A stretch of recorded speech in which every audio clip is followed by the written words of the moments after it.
welcome to another Wednesday edition of our YouTube channel video series. And last week's video, at the end I told you that this week we'd be talking about wiring. Well, we had a little change of plans and we're not going to be talking about wiring. Instead, we're going to talk about something a little different. Today we're going to talk about horsepower. So what we're going to do is we're going to do a comparison of a stock gasoline powered car to the same car converted to electric. So we're going to do a comparison of three vehicles. The stock gasoline incarnation of that vehicle with the common conversion version of that vehicle.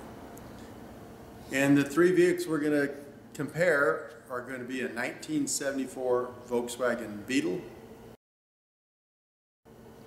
a 1990 Honda Civic hatchback, and a 2003 Mazda Miata. Stay with me and let's see how that adds up. Just to let you know how things are calculated, here's how we derive horsepower. Horsepower is torque times RPMs divided by 5252. If you have an electric motor and you know what the power rating is, remember power is watts equals power. So, 745 or 46, I don't remember exactly now, I think 745 watts is equal to 1 horsepower. So the first one we're going to talk about is the 1974 Vw Beetle. Now, later in this video, we're going to look at the power graphs and compare the gasoline with the electric on a power graph. We'll get to see them side by side, not just written out like this. But anyway, the stock vehicle was 1,850 pounds. It came with a 1,600 cc engine, 2 valves per cylinder. It put out 50 horsepower and 78 foot-pounds of torque. Now, when we convert them, depending on if it's an AC or DC conversion, there's a lot of variables that you could do. But in 2017, probably the most common setup we're using is the High Performance Electric Vehicle Systems AC50 motor with the Curtis 1238 650 amp controller. Now this puts the car up in the 2,100 to 2,200 pound range. Now that setup then puts out 76 horsepower and 121 foot-pounds of torque. So a little over 1.5 times the horsepower and half again as much torque. But as you'll see when we look at the power graphs, this is only part of the story. What's interesting is when you've driven both of these is that there really isn't a comparison behind the wheel. And the power graph will show why that is. Okay, something I neglected a second ago is, I gave you the horsepower and torque ratings, but I wanted to give you those, I wanted to show you where that was read, RPM-wise. Because you have to remember the formula for horsepower. It's torque times RPMs divided by 5252. And so the horsepower of 50 horsepower was at 4,000 RPMs. Like I said, when we look at the power charts, some of this will become clearer. I'm just giving you this quick overview.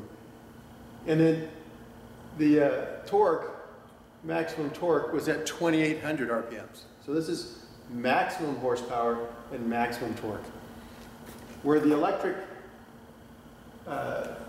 version, basically pretty much the same on the horsepower reading, a little bit lower, but not a whole lot. But the torque,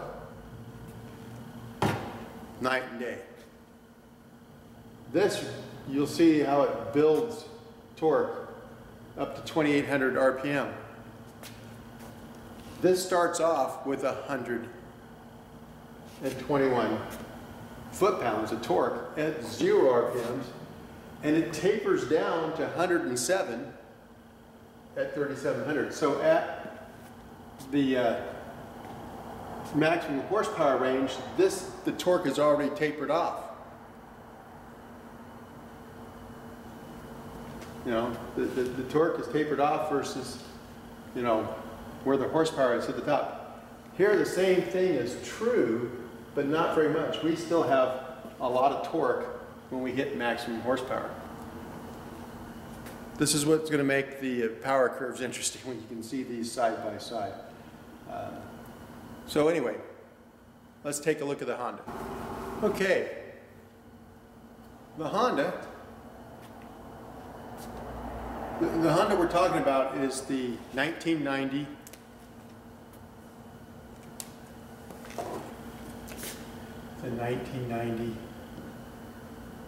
Civic DX hatchback. And that weighs in at 2,165 pounds, has a 1,500 cc engine, 4 valves per cylinder, and it's putting out 92 horsepower at 6,000 RPMs, and 89 foot-pounds at 4,500 RPMs. So what's commonly used for this is the high-performance electric vehicle systems, AC51 with the Curtis 1239, and that's a 500 amp controller. Okay, that's what we're going to be comparing it with. Okay, and when converted, they run about 2,300 pounds. Now, what about the specs on that for the AC51? Well, it has 108 foot-pounds of torque. And again, that's at, you know, basically 0 RPMs. And it's out to 4,500.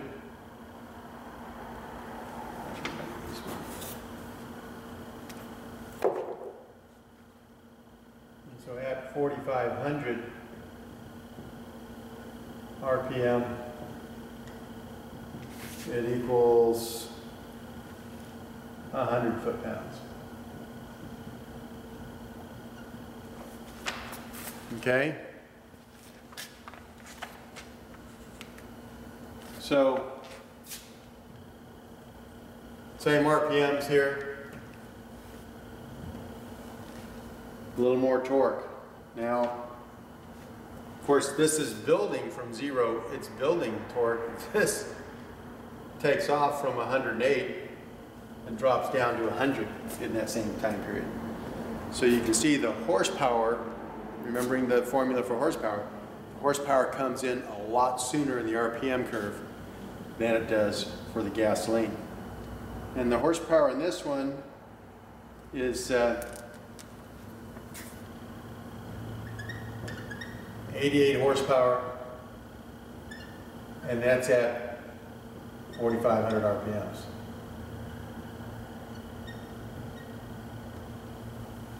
So at 4,500 RPMs,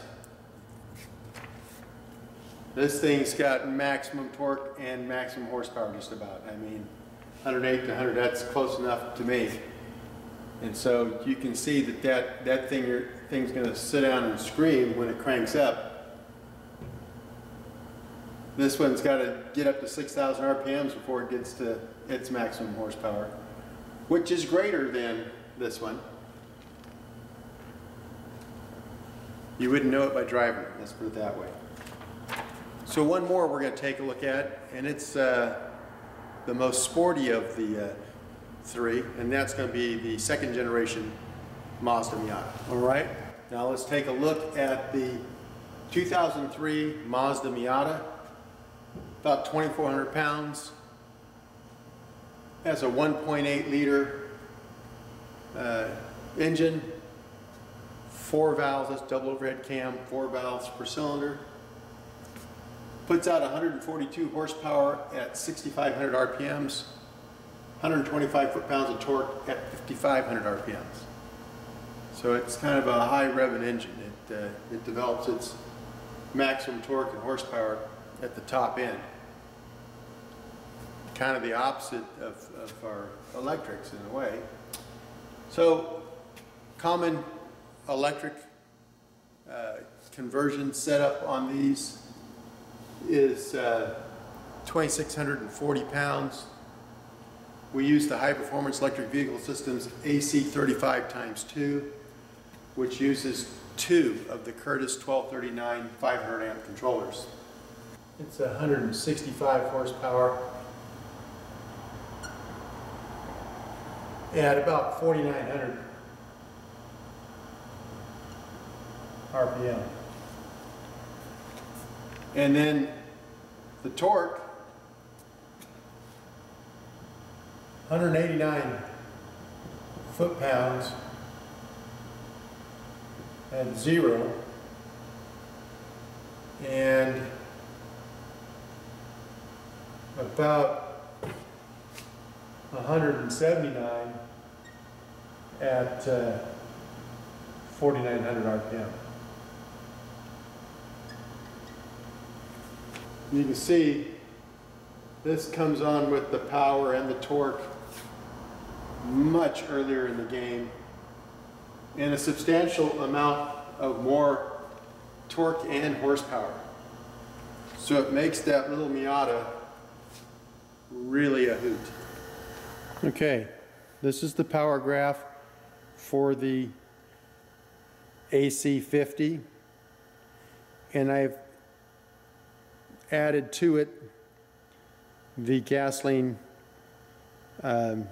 graph for the stock gasoline setup. So what we have here is the green, the kind of brown one up here. This is the torque line, okay, for the electric motor. So you can see it starts off at 121 foot-pounds, goes out here to 107 before it starts to dive off at about 3,700 RPMs.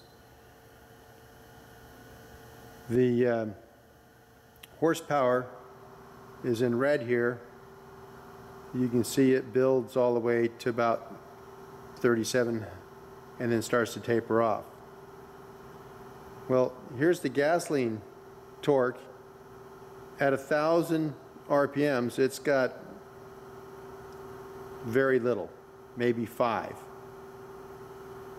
And this has like 112. Big difference. Oh, this is horsepower, I'm sorry. So here, the horsepower, it's got about 5 versus 20. The torque, it's got about 22 to 112. But anyway, this is the torque curve, this upper one right here in ink. That's the stock VW torque curve, and there's the horsepower curve. You can see big difference between the two. So you can see why you can take off in third gear if you want to with the electric motor, you don't have the torque to do that with a gasoline one, even if you didn't have to slip the clutch. So just thought you might find that interesting to see the differences, where those kick in RPM wise and so forth. So it's not just the amount that's different, it's where you have that in the RPM range. You have a much longer time of torque and horsepower. So if you're, at the light next to the guy with the gasoline one, you're going to take off and leave him before he ever built up anything. He's not even going to see your taillights. Okay, here's the comparison for the Honda Civic. Again, the torque for the electric motors in the brown right here. So 108 foot-pounds of torque. So here's the torque for the gasoline one. It's about 40 foot-pounds at 1,000 RPMs compared to like 102 or so on the electric. And of course out here at 4,500 RPMs we still got 100 foot-pounds of torque. The gasoline engines petered out before then, but the horsepower as the RPM climbs continues to climb a little ways and actually has more horsepower. Here's the horsepower of the electric in the red, but you can see it takes off with more horsepower and more torque all the way out to 4,600 RPMs. By then, by the time this reaches max, I mean, you're in another gear and so forth.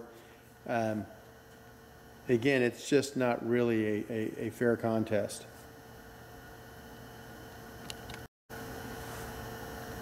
Okay, here's the setup used in the Mazda Miata. Here we have the stock torque. It's about 57 at 1,000 RPM. It's 180 at 1,000 RPM. But even before we get to 1,000 RPMs, we started off with 189 foot-pounds of torque. That first 1,000 RPMs, bang. And it pulls pretty flat and strong all the way out here to basically 5,000 RPMs. It drops off to 165 foot-pounds, but, or I'm sorry, that's 177 foot-pounds. So it's strong all the way to 5,000 RPMs. This, of course, builds a little, peaks out at 5,500. Horsepower. You can see how the horsepower on the electric, just a nice continuous slope all the way up to 5,000 RPMs. So it's out pulling horsepower all the way. And of course the torque, just not even a comparative. All this from an electric motor that's 8.5 inches in diameter, 21 inches long. Weighs about 150 pounds. Well, I hope you found this week's video interesting. Thought I'd just throw something a little different out there. Just kind of give you an idea how, when we're talking gas versus electric, we're not really talking apples and apples.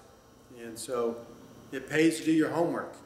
And that's my recommendation of the week, is before you spend any money, do your homework.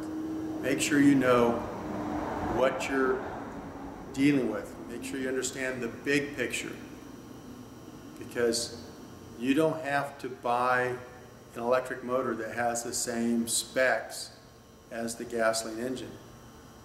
And you can see where, maximum horsepower and maximum torque are not necessarily the same things in those two worlds.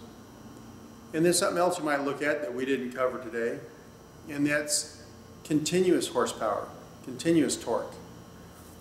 Those are all maximum ratings. What is that gasoline engine able to put out over time?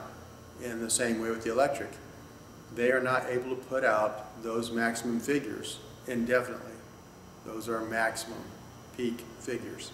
And so do your homework and then come by and see us next Wednesday, where I'm thinking about talking about the true cost of a conversion. But, you know, I changed my mind in the last week. It might happen again if we find something that we think that you might find more interesting in the interim. So until then, have a good week. Hope to see you next Wednesday. Thanks for watching.